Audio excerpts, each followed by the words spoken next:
మన సంస్కృతి, మన సాంప్రదాయాలు ఎప్పటికీ మనతోనే ఉండాలి. సబ్స్క్రైబ్ చేయండి తిలక్. కృష్ణయ్య, కృష్ణయ్య, కృష్ణయ్య.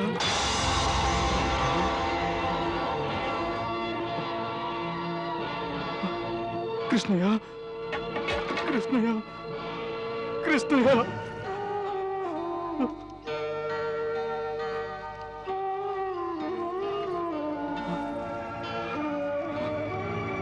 నీకు ఏ ప్రమాదం జరగలేదు కదా? ఏ ప్రమాదం జరగలేదు. తమరే చూస్తున్నారు కదా.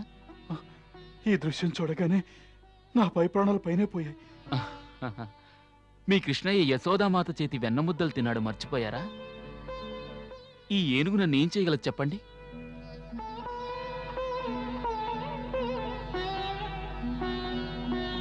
గోకులవాసులు మొత్తం వచ్చారే. మాకేమో సంతోషకుడు చెప్పాడు నీ ప్రాణాలకు మధురలో ప్రమాదం ఉందని. అందుకనే యువకులందరం కదిలి వచ్చేశాం. నువ్వేం చింతించకు, నీ ప్రాణరక్షణకి మేమందరం సిద్ధంగా ఉన్నాం. సమయానికే వచ్చారు. ప్రతి క్షణం మీ గురించే అనుకుంటున్నాను. నువ్వు వెళ్ళాక మాకు కూడా ప్రతి క్షణం నువ్వు గుర్తుకొస్తూనే ఉన్నావు.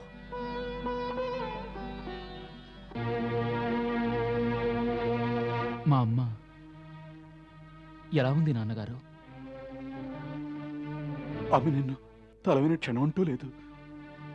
నేను కూడా ప్రతి క్షణం ఆమెనే తలుస్తున్నాను. కృష్ణుడు మన కోలైపోయాడని హతమార్చాడు మహారాజా.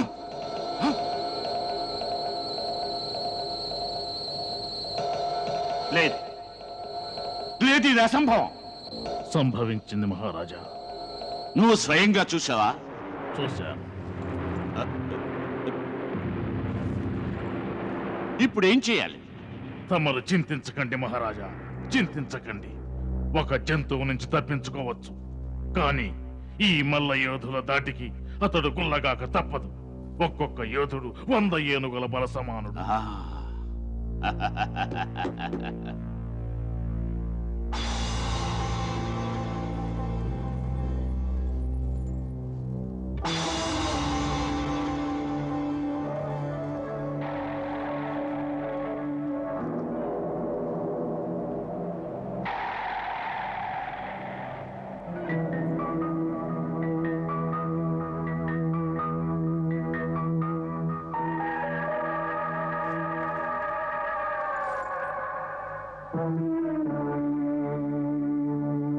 ప్రణామం.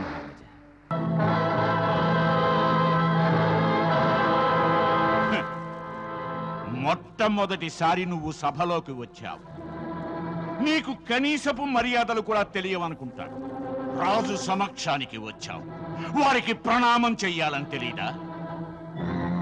రాజా, ఆ మర్యాదలు ఎవరు పాటిస్తారో తెలుసా? రాజు వద్ద ఏదైనా యాచించడానికి వచ్చేవారు, అర్థించడానికి వచ్చేవారు. కానీ మాకు తమరే స్వయంగా అక్రూరుల వారి ద్వారా ఆహ్వానం పంపారు.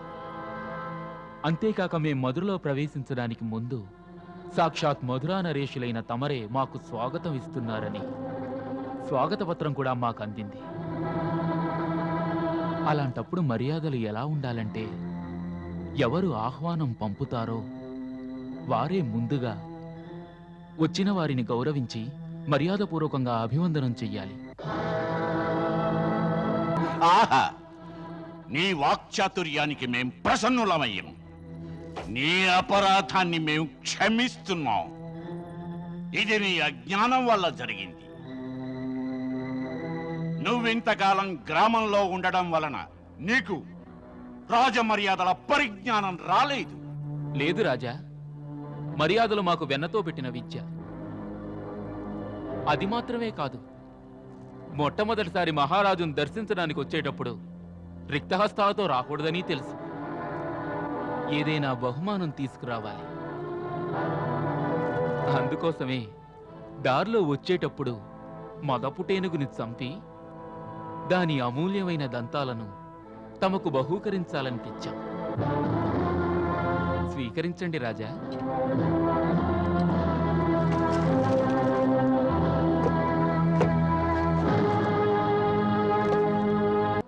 దీనిని వీరత్వం అంటారు. దీనితోనే రుజువైనది. మేము నేటి వరకు విన్న వీరగాథలన్నీ కూడా అనృతములు కావని. నాకు గర్వంగా ఉంది మా రాజ్యంలో నీ వంటి పరమ వీరుడైన బాలుడున్నందుకు. అందుకని మేము ఈ మధురలో జరగబోయే మహోత్సవానికి నీకు ఆహ్వానం పంపించడం జరిగింది. అంతేగాక దేశ దేశాల నుంచి వచ్చిన ఈ యోధులు వీరులు మధుర ప్రజల సమక్షంలో పరమ వీర పదవిని ప్రదానం చేసి నిన్ను రాజలాంఛనాలతో సన్మానిస్తాం.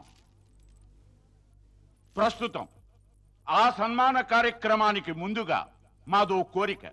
మా ఒక్కరిదే కాదు, ఇక్కడికి విచ్చేసిన అందరూ కోరుకునేది ఏమిటంటే, ఎవరి వీరత్వం గురించి మా ప్రజల చెవులారా విన్నారో ఆ వీరత్వాన్ని ఇప్పుడు అందరూ తిలకించాలనుకుంటున్నారు. అందుకనే మేము మా రాజ్యంలో తదితర రాజ్యాలలో ఉన్న వస్తాదులను కూడా పిలిపించాం.